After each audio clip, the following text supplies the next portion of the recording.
टिळकनगर शिक्षण प्रसारक मंडळ लोकमान्य गुरुकुल. Welcome children in this tutorial of a general science of standard 7. This is lesson number 1, the living world, adaptation and classification, and this is video number 2. Before we start the lecture, please take out textbook page number 4. In previous lecture we have studied what is adaptation and what are the adaptation taken place in plants of the different region. आता आपण या लेक्चरमध्ये बघणार आहोत adaptation in animals. आपण भरपूर आपल्या सराउंडिंग्सला variety of animals are there, बरोबर की नाही. मग त्याच्यामध्ये काय डिफरन्स आपल्याला मिळू शकतो. अगदी बेसिक आपण समजा जर बघितलं तर टेरेस्ट्रियल आणि ॲक्वॅटिक ॲनिमल. ॲक्वॅटिक म्हणजे पाण्यात राहणारे, टेरेस्ट्रियल म्हणजे जमिनीवर राहणारे. मग ह्या सगळ्यामध्ये मग त्यांच्या स्किनवरनं, त्यांच्या बॉडी शेपवरनं असे भरपूर चेंजेस होत असतात. अगदी उदाहरण घ्यायचं झालं तर fishes have scales on the skin and the fins on the body. There body taps towards the both in the ends. म्हणजे शेवटी जी असते तोंडाच्या ठिकाणीसुद्धा आणि शेपटीच्या ठिकाणीसुद्धा अशी निमुळती झालेली असते, like a spindle.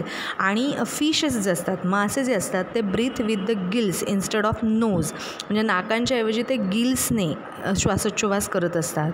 There eyes have a transparent eyelids. They have air bladders within the body to help them to float. म्हणजे आपण जसं बघितलं की वेगवेगळ्या रिजन्सच्या प्लांट्समध्ये, वनस्पतींमध्ये, झाडांमध्ये जे ॲडॅप्टेशन झालेलं असतं to along with the surrounding, त्याच पद्धतीनं ॲनिमल्समध्ये सुद्धा हे चेंजेस झालेले असतात, ॲडॅप्टेशन झालेले असतात. आपण एक्झाम्पल घेतलेलं आहे फिशचं.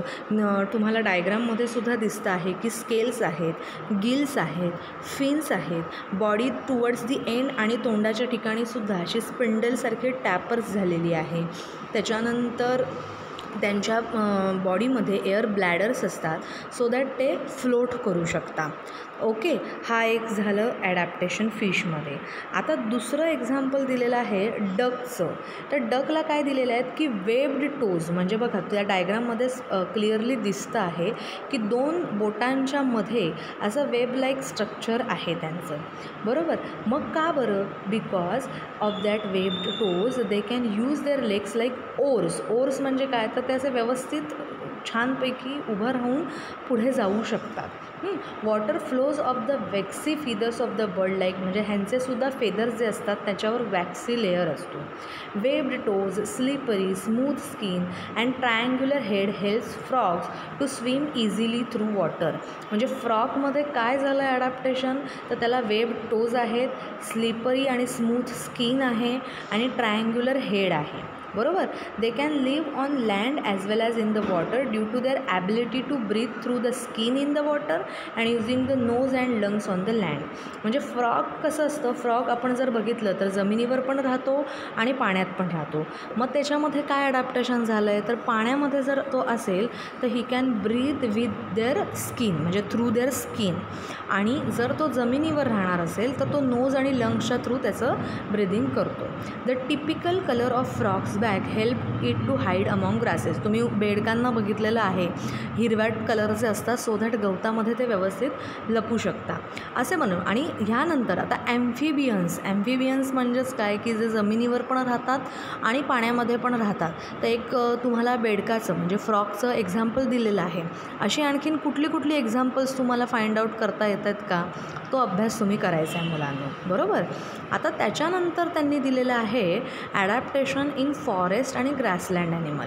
आता फॉरेस्टमध्ये कोण कोण असतात तर carnivorous animals like wild dog. आता कार्निवोरस म्हणजे तुम्हाला माहिती आहे ही टर्मिनॉलॉजी की what is the carnivorous plants I am sorry animals like the wild dog, fox, tiger, lion. They have a strong legs to run fast and capture their prey. ह्याच्यावरनं तुमच्या लक्षात आलं असेल किंवा तुम्ही रिकलेक्ट केलं असेल की व्हॉट इज कार्निवोरस ॲनिमल, की they live for their food on the prey. Prey म्हणजे समोरच्या एखाद्या प्राण्यावर अवलंबून राहणं, ह्याला म्हणतात कार्निवोरस ॲनिमल्स. ओके, मग त्यांना मोठे मोठे पाय असतात सो दॅट ते फास्ट मूव्ह करू शकतात आणि त्यांच्या प्रेला ते कॅप्चर करू शकतात, बरोबर. भक्ष्य मराठीत जर अगदी आपलं म्हणायचं झालं तर.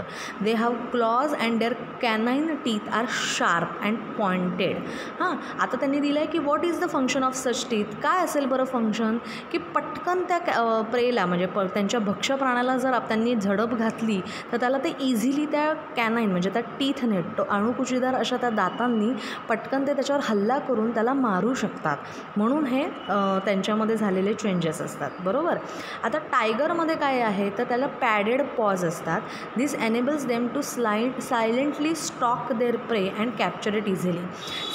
पॅडेड पॉज म्हणजे काय की पावलं जी असतात ना ती अशी मऊ असतात, जेणेकरून तो हळूवारपणे त्याच्या त्या भक्ष्यास जो काही प्राणी असतो, प्रे असतो, तिथंपर्यंत जाऊ शकेल आणि इझिली त्याच्यावर अटॅक करू शकेल. Eyes of predatory carnivores are located in the front of their head. म्हणजे अगदी डोक्याच्या समोर त्यांचे डोळे असतात, सो दॅट त्यांचं जे प्रे आहे त्याला ते इझिली स्पॉट आउट करू शकतात, लाँग डिस्टन्स जर असेल तरीसुद्धा, आणि मग ते बरोबर त्या प्रेला कॅप्चर करू शकतात. बरोबर. The eyes of herbivores or below the forehead. तर हर्बीवोर्स म्हणजे काय बरं हर्बीवोर्स म्हणजे काय सांगाल तुम्ही? विचार करायचा. आता कार्निवोर्सचं मी तुम्हाला सांगितलेलं आहे. What is herbivores, you imagine, you think out it. Okay. So त्यांचं काय असतं की त्यांचे जे डोळे असतात ते कपाळाच्या खाली असतात, below the forehead on the either side of the head.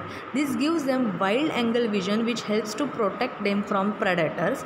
There legs are long and tapering with strong hooves which enables them to run fast taking long leaps. Their long and freely moving ears can receive sounds from a long distances and different directions. Deer, black bucks have the color that merge with their surroundings. Their teeth are strong for chewing tough plant material. आता plant material खाणारे प्राणी म्हणजेच herbivores हे तुमच्या लक्षात आलं असेलच.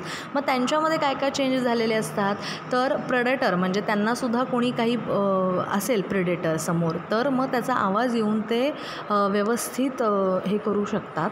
आणि दुसरी गोष्ट म्हणजे त्यांना लाँग लेग्स असतात, फ्रीली मुव्हिंग इयर्ससुद्धा असतात, सो दॅट साऊंड ते रिसीव करू शकतात आणि मग त्या अकॉर्डिंगली त्या तिथे जायचं का नाही हा विचार करू शकतात.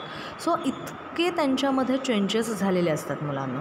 आता डेझर्ट ॲनिमलमध्ये जसं आपण प्लांटमध्ये सुद्धा बघितलं, सेम वे डेझर्ट ॲनिमलमध्ये सुद्धा खूप चेंज झालेले असतात, कारण तिथे स्कार्सिटी ऑफ वॉटर असते, म्हणजे पाण्याची कमतरता असते. मग अशा वेळेला काय असतं की थिक स्किन असते या प्राण्यांना, त्यांची स्किन जरा जाड असते, so that loss of water बॉडीमधनं कमी होऊ शकेल. त्यांचे लेग्स जे असतात की नाही that are the long with flat and cushioned sole. तर कुशन्ड म्हणजे काय तर कुशन म्हणजे तुम्हाला मराठीत आपण जर समजा बघितलं तर कुशन पाहिजे, म्हणजे असं उशीसारखे मऊ अर्थातच. बरोबर. आणि नॉस्ट्रिल्स जे असतात की नाही that are protected by the folds of skin. म्हणजे नाकाच्या ज्या पुड्या असतात, नाकपुड्या, त्या स्किनने कवरअप झालेल्या असतात, जेणेकरून जी काही धूळ किंवा वाळू असते डेझर्टमध्ये ती त्यांच्या नाकात जाऊ शकणार नाही. बरोबर. Rat, snakes, spider, lizards in desert live in deep burrows during the day time and are active at the night. So this is for the today. We will see the next in next video. Thank you.